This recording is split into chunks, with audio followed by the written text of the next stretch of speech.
In the 1970s in Chicago, I was in my 20s, and I was working as a waitress and an actress. Well, it was New Year's Eve, and I'm getting ready for the most fabulous gig, New Year's Eve, at the upscale bar in gentrifying Chicago's near north side, the John Barleycorn Memorial Pub. And I'm putting on my last little flicker of mascara and just fixing my eyebrows when the phone rings. It's Marilyn, my coworker and my friend, and she's hysterical. But when I calm her down, the gist of it is, Pete fired me. Pete was our manager. He was, I admit, a jerk. He was mean all the time to everybody. But I said to her, you know, he likes me. I'm going to call him. I'm going to straighten this whole thing out. It's very important. New Year's Eve, you can make enough money for 2-3 weeks worth of living. So I call him up. I say, hey, Pete. Pete, how are you? I say, so, what's this with Marilyn? I can't believe you fired her. It's New Year's Eve. And he says, Robin? Now I'm not going to go through it. It was like a string of expletives that ended with, you. I said, Pete, what are you? I said, Robin, I'm not talking about you. To you. It's none of your business. And expletive, expletive, expletive, expletive. Get your nose out of my business. See you later. I hang up. I was shaking. I had never been talked to like that before, ever. And I made up my mind. I called him back. I said, Pete, you know what? You're going to be out 2 waitresses tonight. I quit. Click. Yeah, you can applaud. It was a big deal. And there I am. I don't know what I'm going to do. So I call Marilyn, and the 2 of us and a couple of our friends, we party in solidarity all night long. Well, January 2nd comes, guess what? Time to get work. It's easy in the 1970s. You could just like throw a pebble and find a new waitress job. And so Marilyn got herself into another upscale pub, and me, I find myself in downtown Chicago's Loop at the LaSalle Hotel, wearing a very, very, very, very, very short little dress with ruffles for the businessman's lunch. And because I'm in a hotel, you have to join a union. Okay, so I read the information about the Hotel Employees, Restaurant Employees International Union before I sign on the line. And this one little bit pops up at me. In Illinois, the state requires that employers pay tipped employees at least half of minimum wage. Now, don't hold your breath. It was $1.80 minimum wage. But that could buy a lot. Half minimum wage was 90 cents. I was getting a good wage at this place, and I was getting like $1 or something. I was pretty amazed. This is cool.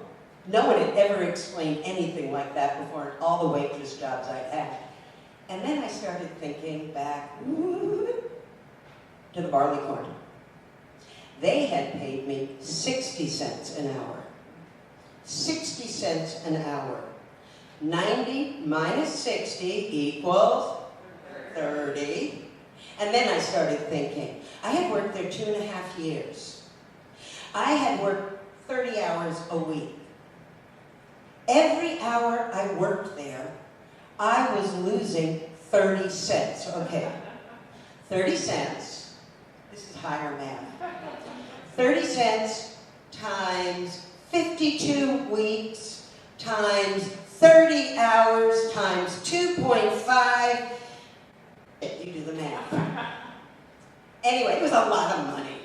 And I turned to my union rep, and she says to me, when I explained what I'm so upset about, she goes, you could call the National Labor Relations Board and report them.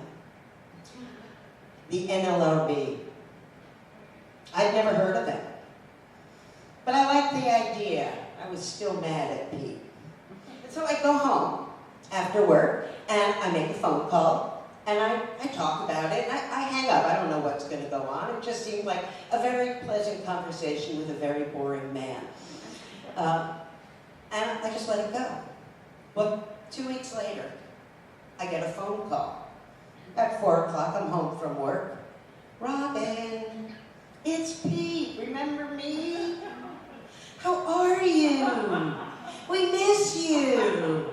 You know what? I miss you so much. I miss you so much. I'm going to give you a raise. I said, what? I have a job. Click. The next day, he calls again. And the next day. And the next day. He's flirty. He's sweet. He's positive. But the fifth day, Robin, it's me. I know it's you. What do you want? Because, you know, Robin, the NLRB thing, National Labor Relations Board, why don't you withdraw it? I said, it's out of my hands. And he says, I can crush you. And that's when the phone calls began, the new ones. And each one was more threatening, more nasty, more terrifying than the one before. I know where you work. I can get you fired. I know who your friends are. I know where you hang out. I know who your boyfriend is and who his friends are. I know where you live. You know I know that. And you know, Robin, I'm connected. Whew. Connected, Chicago, mobbed up. And that's when I think back on those dusky afternoons when a whole bunch of his friends would come in at that time between lunch and the cocktail hour. And they'd be all wearing form-fitting jeans and leather jackets, and they'd have their hair slicked back, and they would have a bulge that they would be fondling as they nursed their foamed golden liquids. My boyfriend wanted me to move out.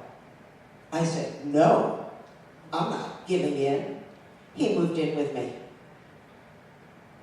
And then it stopped. I didn't know if this was a good thing or a bad thing. And I waited. And a couple of weeks after that, I get a big package in the mail. And in the package is a letter. And the letter says, thanks to you, all of the employees who've worked at the John Barleycorn Memorial Pub will be reimbursed lost, stolen wages for the past 10 years. No wonder why he gets so angry. So I look back on that, okay, this is many years later, and I think, what the hell was wrong with me? I had no idea what I was getting into. But you know, I just did the next right thing. I did what I thought was right. And I'd still do it. I mean, wouldn't you?